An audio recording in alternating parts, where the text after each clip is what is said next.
بسم اللہ الرحمن الرحیم۔ شروع اللہ کے نام سے جو بڑا مہربان نہایت رحم کرنے والا ہے۔ السلام علیکم ورحمۃ اللہ وبرکاتہ۔ محترم ناظرین، آج کا وظیفہ بہت ہی خاص اور مجرب وظیفہ ہے۔ اِنَّا أَعْطَيْنَاكَ الْكَوْثَرَ کا وظیفہ میں آپ کو بتاؤں گی، اس سے پہلے آپ کو اس کی فضیلت اور اس کا ترجمہ آپ کو بتاؤں گی۔ اِنَّا أَعْطَيْنَاكَ الْكَوْثَرَ، بے شک ہم آپ کو ہر خیر و فضیلت میں بے انتہا کثرت بخشی ہے۔ فَصَلِّ لِرَبِّكَ وَانْحَرْ، بس آپ اپنے رب کے لیے نماز پڑھا کرو اور قربانی دیا کرو۔ إِنَّ شَانِئَكَ هُوَ الْأَبْتَرُ، بے شک آپ کا دشمن ہی بے نسل اور بے نام و نشان ہوگا۔ کوثر سے مراد حوض کوثر یا نہر جنت بھی ہے، اور قرآن اور نبوت حکمت بھی فضائل اور معجزات کی کثرت یا اسباب و تباہ اور امت کی کثرت بھی مراد لی گئی ہے۔ رفعت ذکر اور حلق عظیم بھی مراد ہے، اور دنیا اور آخرت کی نعمتیں بھی نصیرت الہی اور کثرت فتوحات بھی مراد ہے، اور روز قیامت مقام محمود اور شفاعت عظمیٰ بھی مراد دی گئی ہے۔ تو محترم ناظرین، میں نے اس کا ترجمہ آپ کو بتا دیا ہے، تو اب چلتے ہیں اس کی فضیلت اور اس کے فائدے اور وظیفے کی طرف۔ تو سورۃ کوثر کے کیا فضائل ہیں، یہ نبی کریم صلی اللہ علیہ وآلہ وسلم پر کس وقت پر نازل ہوئی ہے، اس کی فضیلت کیا ہے، اور اس کا ذکر کرنے سے اللہ پاک اس دنیا میں کیا برکات نازل فرماتے ہیں، آخر میں اس کا کیا اجر ثواب رکھا ہے، اور وہ سارے فضائل برکات آج ہم آپ کو بتائیں گے۔ قرآن کریم کی سب سے چھوٹی سورت ہے، جس کے بارے میں یہی مشہور ہے کہ یہ سورت مکی سورتوں میں سے ہے۔ تو میرے دوستو، جس وقت نبی کریم صلی اللہ علیہ وآلہ وسلم کے صاحبزادے حضرت قاسم رضی اللہ تعالیٰ عنہ کا بچپن میں انتقال ہوا، تو کفار مکہ خاص کر کے عاصم بن واہل آپ کو ابتر کہا کرتے تھے۔ ابتر کا مطلب ہے جس کی نسل آگے نہ چلے، یعنی جس کا کوئی لڑکا نہ ہو۔ اس پر اللہ تعالیٰ نے اپنے نبی کے اطمینان کے لیے یہ سورت نازل فرمائی ہے۔ آپ کو تو اللہ تعالیٰ نے ایک ایسی عظیم نعمت سے نوازا ہے جو کسی نبی یا رسول کو بھی نہیں عطا کی گئی ہے۔ حضرت انس بن مالک سے نقل کی گئی ہے کہ حضور ہمارے درمیان تشریف فرما تھے، اتنے میں آپ کو کچھ اونگ سی طاری ہوئی، پھر آپ نے مسکراتے ہوئے سر مبارک اٹھایا۔ بعض روایت میں ہے کہ لوگوں نے پوچھا آپ کس بات پر تبسم فرما رہے ہیں، بعض میں ہے کہ آپ نے خود لوگوں سے فرمایا اس وقت میرے اوپر ایک سورت نازل ہوئی ہے، پھر بسم اللہ الرحمن الرحیم پڑھ کر سورۃ کوثر پڑھی۔ اس کے بعد آپ نے فرمایا کہ کوثر کیا ہے؟ لوگوں نے عرض کیا اللہ اور اس کے رسول کو زیادہ معلوم ہے۔ فرمایا وہ ایک نہر ہے جو میرے رب نے مجھے جنت میں عطا کی ہے، جس میں بہت خیر ہے، اور وہ حوض ہے جس پر میری امت قیامت کے روز پانی پینے کے لیے آئے گی۔ اب بات کرتے ہیں کہ اس کے پڑھنے پر ہمیں اجر و ثواب کتنا ملتا ہے، اس کے پڑھنے پر آخرت میں ہمارے لیے کیا خزانہ ہے، دنیا میں اس کے پڑھنے کی برکت سے اللہ پاک کیا کیا حاجات انسان کی قبول فرماتا ہے۔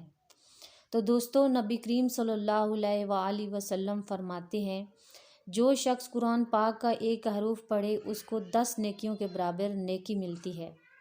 خیال رہے کہ الف لام میم ایک حرف نہیں بلکہ الف لام میم 3 حروف ہیں، لہٰذا اتنا پڑھنے سے 30 نیکیاں ملیں گی۔ اس چھوٹی سی سورت کے 108 حروف ہیں، جس کو صرف ایک بار پڑھنے سے اللہ پاک 10,800 نیکیاں نامہ اعمال میں لکھ دیتے ہیں، اور اگر اس کو دن میں 33 بار پڑھا جائے تو کل حروف کی تعداد 3,564 بنتی ہے، اور پھر ان حروف پر نیکیاں 35,640 بن جاتی ہیں، وہ بھی صرف 10 منٹ کے ذکر سے۔ تو دوستو سوچے قیامت کے دن صرف ایک نیکی سے جنت یا جہنم کا فیصلہ ہونا ہے، یہ کتنا بڑا ذخیرہ ہے جو ہم چلتے پھرتے اٹھتے بیٹھتے ہم کام کر رہے ہوتے ہیں تو ہماری زبان تو خاموش ہوتی ہے، اگر اس کو سورۃ کوثر پڑھنے میں لگا دیں تو کتنا بڑا نیکیوں کا ذخیرہ ہم جمع کر سکتے ہیں۔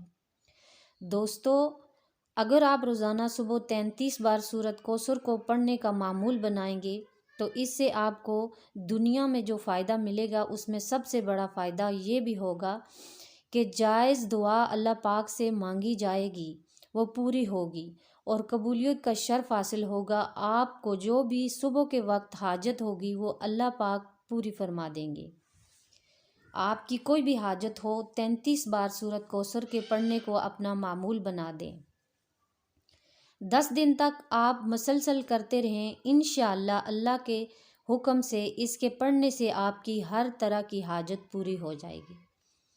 آپ چاہیں یہ وظیفہ اپنی شادی کے لیے کر رہے ہیں، آپ کی شادی نہیں ہو رہی، آپ کو اس میں بھی کامیابی نہیں مل رہی، آپ بے شک روزگار ہیں، آپ کو کوئی بھی کام نہیں مل رہا، تو آپ اس کے بارے میں یہ وظیفہ بہتر ہے، آپ کر سکتے ہیں۔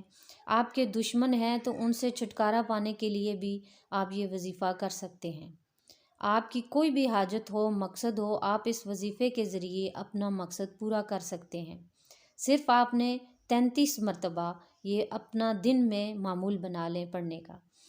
آپ نے صرف 10 دن اس وظیفے کو کرنا ہے اور انشاءاللہ انہی 10 دنوں میں آپ کو بہت اچھی خوشخبری ملے گی۔ میرا یقین ہے کہ جو بھی شخص اپنے دل میں جو بھی حاجت لے گا، سورۃ کوثر کو روزانہ 33 بار پڑھے گا اور پھر پڑھنے کا معمول بنا دیتا ہے اور پھر نمازوں کی پابندی کرتا ہے تو اللہ پاک اس کی بھی حاجت پوری فرما دیتے ہیں۔ وہ 10 دنوں میں ضرور پوری فرما دیتا ہے۔ تو میرے دوستو، ہم آپ سے یہ امید کرتے ہیں کہ آپ روزانہ سورۃ کوثر کو پڑھنے کا معمول بنا لیں۔ تو میرے دوستو، آپ سے یہ امید کرتے ہوں کہ آپ روزانہ سورۃ کوثر کو پڑھنے کا معمول بنائیں گے۔ آخر میں دوستو، ہم آپ سے یہ گزارش بھی کرتے ہیں کہ اس وظیفے کو دوسرے بھائی اور دوسری بہنوں تک صدقہ جاریہ کی نیت سے شیئر ضرور کریں۔ تو آج کا وظیفہ آپ کو کیسا لگا ہے مجھے کامنٹ باکس میں ضرور بتائیے۔